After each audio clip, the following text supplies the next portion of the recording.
Big tech wants to track everything you do and everything on the internet, and it seems they found a way to do it. In the film Songbird, it's 2024. COVID is still around, and phones act like informants that report people to the government. Now, a coalition of big tech and mainstream media companies are pushing new technology that could turn your phone or computer into an informant. Everything created on a device with a computer chip could be tracked back to the author.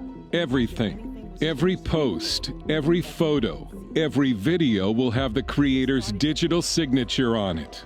It's called the Coalition for Content Provenance and Authenticity, and it has the backing of the biggest names in tech and media. It's being applauded as a way to stamp out disinformation on the internet. But who decides what's disinformation?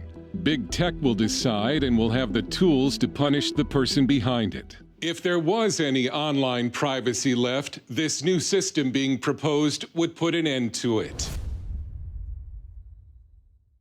I think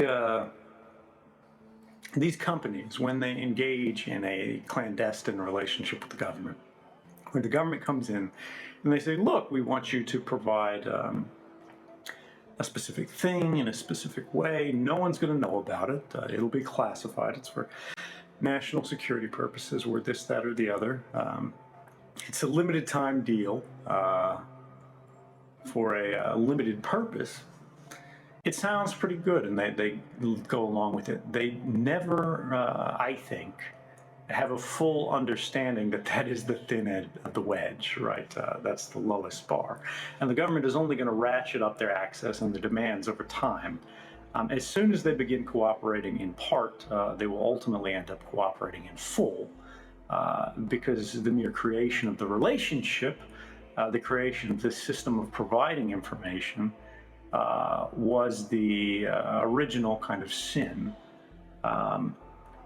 And once the government realizes there is a mechanism for access, once they can go to the courts and establish that this kind of horse trading, these kind of compromises have been granted in the past, that will be used as a basis to require and compel future cooperation that is far in excess, I think, of what, first off, they initially agreed to, and secondly, and ultimately, what they ultimately believed they could be asked for ever in the future. So yes, I do think it's fair to say there is always a failure of imagination in terms of what these relationships entail. Companies around the world need to understand generally, they need to consider this question of who do they ultimately work for? Why does their institution exist? Does it exist for the benefit of their customers and the public, or does it exist for the benefit of government? You have to have a real understanding of who your ultimate customer truly is. When you look at these kind of companies, and you get back to this question we were just considering, who is their customer? Their users are not their customer. And that was what gave rise to a lot of the abuses we saw prior to 2013, and I think is the ultimate lever by which abuses are being continually visited upon the public today. When you use Facebook, you are not their customer, you are their product. And it is unfortunately, in a lot of ways, true of Amazon's internet services as well. Amazon runs half the internet, and people aren't really aware of it. They're not familiar with it. They think of it as a place where you buy shoes.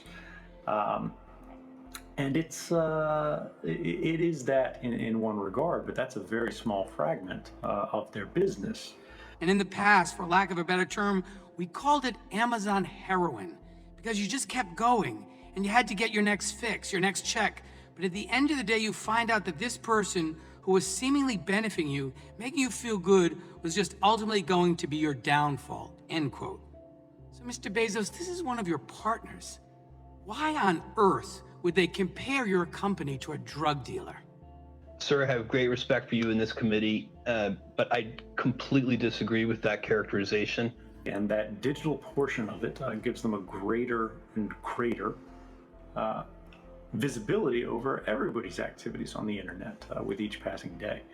Now, we don't have a lot of evidence today to show precisely how this is being abused, but we know they have the capability, should they choose to use it, to do so. And we know they have incredibly intimate relationships with the United States government, particularly the intelligence community, because they built the CIA's data center, which they continue to operate today. So when we look at these things in the backlash in tech, I think this is actually one of the only means by which we've been able to effectively understand and police their activities today. We recognize now in every language and every jurisdiction that these companies have abused their platform, their position in global society today. The question before us really is what we are going to do about it in order to make sure that while yes, these services are useful in some ways to society, the ways in which they exploit their position must be moderated. GDPR honestly isn't good enough, and we know this by the simple fact that all of these prophesied fines of 4% of global revenue that would be applied to bad actors on the internet have yet to be applied to the bad actors on the internet. Until we see Google and Facebook and Amazon eating 4% of global revenue fines every single year, until they reform their activities, GDPR might as well not exist. But it is a start, and it is well-intentioned, and I think those kind of mechanisms are valuable until we start seeing them being used, and until we start increasing the ratchet to find more effective means of sort of regulating these behaviors, we're not going to get where we need to be. In terms of good versus bad internet, it's the internet of my youth, which I write about quite some length in my memoir, Permanent Record, was a creative and cooperative space.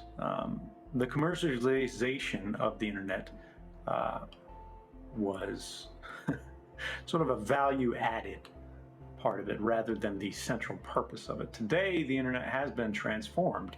That creative and cooperative space has been colonized and exploited and ultimately transformed into a competitive and commercial space, first and foremost. And that has been, I think, largely to the detriment of the public and the average user.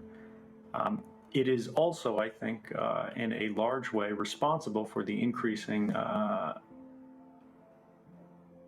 fracturing of society and the partisanship that we see today.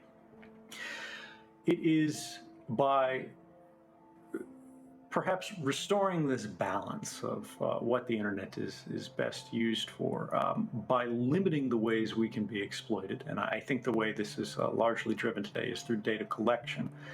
Companies should not be able to retain records about people's private lives for longer than is absolutely necessary for the accomplishment of their business purpose. It's fine to hold records for this period or that period to complete an order, to complete a transaction. But they don't need them a year later, they don't need them 5 years later, and they certainly don't need them going back to 1987, which is how long AT&T holds records of our telephone communications. The best thing that you can tell your customer to navigate the next generation of changes on the internet and really take a leadership position in the next generation of internet business is you don't need to trust us. You shouldn't trust us. And our services have been designed in a way that even if we are trying our hardest to screw you, we can't hurt you. And it is this trustless systems design which is the basis of all computer security. This probably sounds strange to a lot of people, but in the context of information security, trust is considered a vulnerability. If you have to trust Facebook, you're in a very bad place.